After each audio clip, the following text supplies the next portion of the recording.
What's going on, YouTube? It's your boy LexThomas21 back here for another review for Spider-Man 2, starring Tobey Maguire, Kirsten Dunst. I think I say it now. I know it's not Kristen, it's Kirsten. I think I said it wrong in the last review. Kirsten Dunst, James Franco, Alfred Molina. I think that's who plays Doc Ock. And I'm here with my two bros, Prince Assassin and Rogue Gamer 444. What's up? Let's get into this, man. This one starts off as Peter Parker. He's well into being Spider-Man, and right now he's struggling. He can't keep a job. He's struggling in high school, and right now he's basically He's struggling in college. See, that's what she was talking about in the last review. Yeah, it's just he's struggling in college, and he's basically going through a lot of emotional things with him and Mary Jane. In my opinion, this is my favorite one out of the trilogy. Yeah. I love the way the story goes. It goes through a lot. This one is the one from the comic Spider-Man No More, when he loses his powers. But I don't think in the comic he doesn't lose his powers, does he? He just gives it up, doesn't he? Yeah. He doesn't lose his powers. I think they just put that in there for a reason for him to quit being Spider-Man. I know about that No More comic book. You never connected in the movie. Never? I didn't Really? know. Oh, wow. I thought these were just written by Sam Raimi or whoever did the screenplay. Oh no! This is an actual wow. comic. It's called Spider-Man No More. It's basically where Peter gives up being Spider-Man. Was Doc Ock the villain of that? Or? No, I don't think Doc They Ock. just Was took they a couple took points. Doc Ock and put him in this story. But let's get into it. What did you guys think about it? I mean, I felt like this one was a Spider-Man soap opera, most likely. Like, it Yeah. just had a lot of sad points in the movie, and the whole Mary Jane, being with the husband and wanting Peter Parker and all this stuff that she wanted him to kiss her. And this is a lot of stuff that just went. It's a soap opera to me, and it was just the love story kind of dragged on, and I wasn't really feeling this one that much as I was feeling the first one. Right. As you guys seen in the first review, I love that one, and this one it kind of went downhill for me, and it didn't pick up steam with the villain choice of Dr. Octopus. Right. Yeah. He wasn't a strong enough villain. He wasn't compelling enough for me to carry a whole movie like he should. He's like one of those villains that you would fight at the beginning. Spider-Man would take out, and then he'd get to the real guy. Right, okay. Yeah, he's that type of villain. I'm like, no, to be honest, Prince, I'm completely against you. This is gonna be completely against. Well. Okay, this movie, I mean, like growing up seeing Spider-Man at like a really young age and seeing this as I think a few years older, I love this one more than that because I understood it more, and the fight sequences, everything, the budget, production-wise, and like everything else was good about this movie. You look at that one in the first one, people said the first one was good. In my opinion, I like this one way better than the first one. A sequel, when it builds way better than the first one, it just tops it, in my opinion. So, and Doc Ock, I believe, was a cool villain. He had a motive. He lost everything, and he wanted to rebuild and complete his real thing of fusion and having the sun and everything. So, but with Doc Ock in the movie, he made some poor decisions with what he was doing. I mean, he threw a car at them two in the coffee shop. All these villains make bad They moves to all prove make their bad, points. yeah. We all can say that Green Goblin did the exact same thing. So, yeah. I mean, Doc Ock had the inkling in his mind that he was going to talk to Peter and try to get him to find Spider-Man right afterwards. And then after he did that, gets the conversation and everything, he throws Peter through another wall. and then He's a human. Do you really well, think he's going to survive through all that? You don't know he's Spider-Man. That's a poor decision to me. But that's not really on Doc Ock's side. That's more on the writer's side of what they were wanting him to do to try to make him seem stronger. But yeah, that was just a poor decision he made to me, and that was a gripe I had with One thing I have to say is, I absolutely love this movie. This is like one of my top 5. Oh, yeah. I say top 5 was top 10 best superhero films ever made. The way it basically was a step up from the first one. The production was better. Sam Raimi basically already knew what these characters were going to do. Yeah. I will say the writing did get better, but within those little gripes, what you were talking about, basically the character decisions. But the writing was on point. The characters did an amazing job, like they usually do. Mary Jane her decision was. You look now. This is where you start seeing the character in Mary Jane really. You start not to like her after this film, especially with the decision with her and the husband. She neglects Peter, but then she ended up calling him. Because the first movie, he had the same type of situation where she picks another guy over Peter, and then comes around to Peter. Exactly. It's like the same story Exactly. rewritten, but One thing I did like about it was Harry Osborn. He definitely did grow as a character. He He did get a stronger. terrific job. And you could really see why he hated Spider-Man. I'm glad that James Franco had an amazing career at this movie because you can see the range that he has in this movie. He has some comedic bits, he has some serious moments, and he can carry a film. I mean, yeah, he's one of the best parts of this movie. I want to get to Doc Ock. I'm on Marquise's side. I love Doc Ock as a villain. His motives, his decisions in the movie weren't as good, but him as a villain, I would say he was better than Green Goblin. I mean, most people look at the Spider-Man trilogy. They look at Doc Ock and they will take Doc Ock over Green Goblin. Most people I've known. 2 versus 1. Got you. But everything else, I enjoyed it. The score was amazing. I actually like this score better than the first score, even though Danny Elfman did come back and do the score. Sam Raimi did a terrific job directing this film. We'll see what he did with third one. We'll get to that later. But after that, I love this movie. I really don't have that many problems with it. Not really. And I thought I would. I really didn't have that many problems. I mean, if you didn't have that many problems, what are the flaws you really did have for all three of us? The special effects, I would probably have to say some scenes weren't good. I mean, certain scene with Doc Ock was when he was climbing the walls. It looked really cheesy and fake. Some of the Spider-Man sequences too. We also did watch the Spider-Man 2.1 version. You could tell some of those scenes were deleted, and the special effects weren't really up to par as with the current theatrical release of the film. And that's the only probably gripe I have to say is that the special effects don't hold up today. I actually agree with you on that because watching the train sequence, because literally it was the scene where Doc Ock is pushing him off the train, and he's hitting these signs or whatever. The special effect looks so weird to me there. It and even really the fake, music, really cheesy, the music is not even on par because after that it jumps from epic music, then it does dark dun dun dun dun dun music. I'm this wait what? I was baffled, but I still enjoyed 2.1.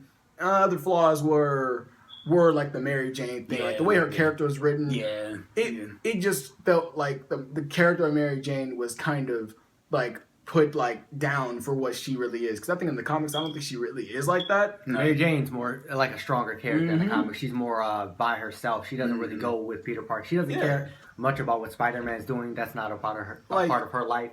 Yeah, but I think they really wanted to write it to be more realistic. Because if you were in this situation, you probably would be feeling these type of ways. And like I said, when we get to the third, now that I understand it, I'll probably explain it more when we get to the third review. Yeah. But the way she's written it now, you look at it now, if putting yourself in that situation, maybe that's the reason why they've written it that way. But yeah, everything else, that's probably the main flaws. The Mary Jane relationship, the whole love triangle thing, if you ever want to call it. But everything else was amazing. We really didn't even get a lot of dialogue from the husband at all. We didn't. Did he speak it? I know he said a couple scenes. I remember the scene where they were in the what was it, the living room or something? Yeah, he was laying on the couch and rubbing her head or something like that. Right. So I remember that scene. That's probably the only dialogue. Did we even get any type of scenes with him and his father or anything like that? No, they never. They never have scenes all of them three together. You just hear them talking about her, when she got captured by Doc Ock. You hear shit like that, but that was about it. But let's get into the supporting cast. J.K. Simmons did an amazing job as well. He gets a lot more screen time in this film than he did in the first film. He did an amazing job. A lot of more funnier scenes. In the Spider-Man 2.1 version, there's a scene where he literally puts on the Spider-Man costume and he's whipping around with the costume. I mean, I don't understand scenes like that. I don't think you need to cut a movie. I think that would have been an amazing part to put in the actual theatrical release. Who else did an amazing job? Probably would have been oh, he's a hypocrite, Right. James Franco. I would say James Franco. We already talked about James Franco. And May, Rosemary Harris did an amazing job as well. She gets a lot more screen time. She actually gets kidnapped by Doc Ock, and does one of my favorite scenes, or if not my favorite scene from the movie. When she actually does something. Actually, she's not just sitting there giving knowledge. She actually does something.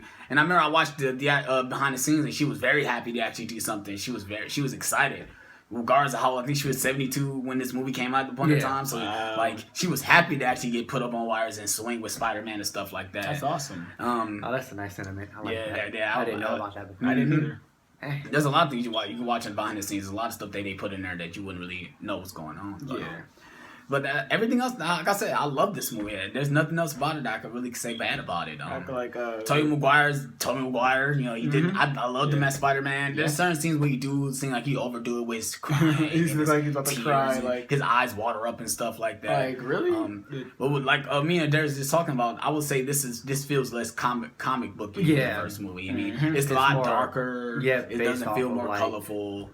And it's based off a comic, but they really take certain elements out of it and puts more newer elements into it. Like him, you can tell he powers. definitely had probably Sony in his ear or something saying that the movie was too a certain way and they needed to stray away from that path. And that, that's fine. I mean, it moved in the right direction. The third one, I mean, it kind of slipped off that trail. But we'll get to that later. More to come soon. Yeah, but now this is what I really want to talk about. The one major gripe I had, damn, it was on my mind. Oh, was Spider-Man losing his powers? The reason why he lost his powers is because his heart wasn't in it. He was too stressed out. That's the reason why he lost his powers, because all the things was going through his mind with Mary Jane, school, all that was hitting him. That's why he was losing his powers. I want to sorry, not to interrupt you, but sorry, Prince, but you want to go first? You can go. I actually Take the reins.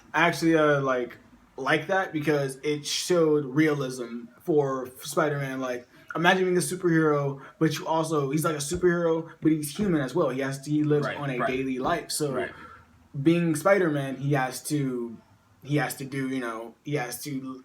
to school, try to finish school to, live a normal life. Yeah, live a normal life and everything. But and when you're stressed, bottle up and everything, you just have to give up something, and he had to go Spider-Man just to catch up with everything else. Right. And once he caught up everything else and saw he needed to be Spider-Man probably not more than, but he got everything else caught up and didn't need to be Spider-Man.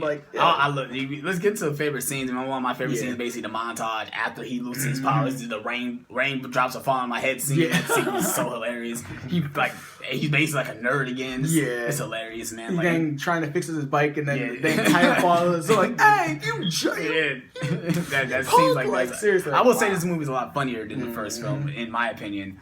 Like the scene where he walks in the plane, you got Bruce Campbell stopping him getting the plane. He's like telling him, like, oh no, you gotta leave or whatever. It seems like he was telling him you have to dress a certain way. Yeah, he's trying to picture the time. He couldn't come. Yeah, like he made him do all the stuff, told him you still can't come into play after he done told him to fix himself up. So he actually made him even more late than he already Exactly. He kind of messed him up, Bruce. That seems like that's amazing. But let's get what's some of your favorite scenes, man?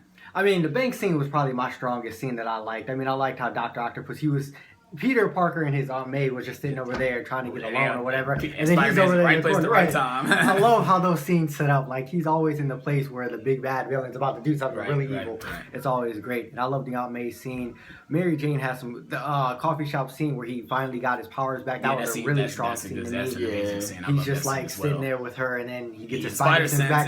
Oh my God, I remember feeling that when I was watching this as a young boy. I would say my favorite scenes, of course, is the train sequence. The way at the point in time, that was one of the best action sequences in the superhero film. Yeah, that scene was just so amazing. The way it was acted out, the way it was played through, and him stopping the train at the end, and then everyone seeing who he is, but then not giving up, not telling nobody who he is, what he looked like. Yeah. That was an amazing scene. What do you got to say, Marquise? My favorite scenes, I agree with Prince. It was the bank scene was like one of my, I guess the number one favorite scenes, like because the action sequences were really cool. Even like with the Enhanced 2.1 version, there was a couple scenes that they taken out. I don't think they should have taken out because it was like they just added on. But like he said in the beginning, special effects were a little weird, so we're like, they could have took it out, but they couldn't have. A couple scenes were when Peter tells Aunt May that he's one of the reasons Uncle Ben died, because if he would have showed up to the car, it probably would have prevented it. Probably not. Who knows?